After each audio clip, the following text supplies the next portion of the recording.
Join me as I dive into the surprising reason why white men never went barefoot in Africa. See if I can uncover the truth behind this fascinating topic. Going barefoot is often seen as a natural and primitive way of living. But did you know that when it came to Africa, white men avoided it like the plague?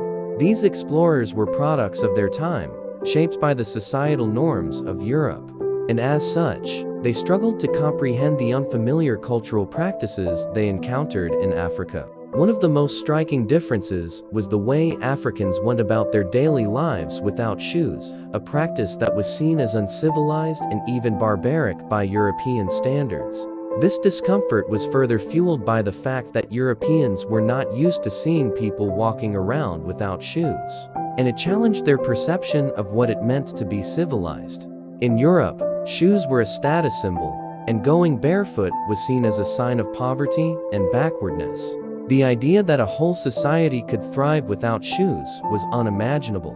European explorers were baffled by the idea of going barefoot. They would often comment on how Africans could walk for miles without shoes, yet their own feet would be torn apart by the rough terrain. This lack of understanding led to attempting to give Africans shoes as a sign of goodwill. European colonizers saw themselves as the bearers of civilization, and their footwear choices were a symbol of their cultural superiority. To them, going barefoot was seen as a weakness, a sign that one was not civilized enough to appreciate the comforts of footwear. The hot climate, rough terrain, and abundance of sharp objects made shoes a practical necessity for Europeans.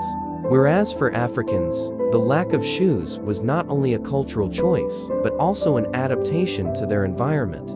This difference in environment led to a fascinating dynamic, where Europeans saw shoes as a symbol of power. The choice to wear shoes or not was not just about practicality, about perceptions of power, safety, and cultural superiority. European colonizers saw themselves as the dominant force in Africa, and their footwear choices were a visual representation of this dominance. Meanwhile, Africans continued to go about their daily lives without shoes, unaware of the colonial narrative. In the colonial era, shoes became a symbol of dominance, and going barefoot was seen as a sign of submission. This dynamic played out in intriguing ways, with European colonizers using shoes as a tool to assert their power over African societies, even felt today. Why white men never went barefoot in Africa is more than just a curious footnote in history. It's a window into the cultural attitudes and power dynamics of the colonial era.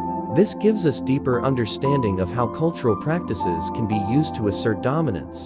What are your thoughts on cultural practices and footwear? Share your insights in the comments below, and don't forget to subscribe.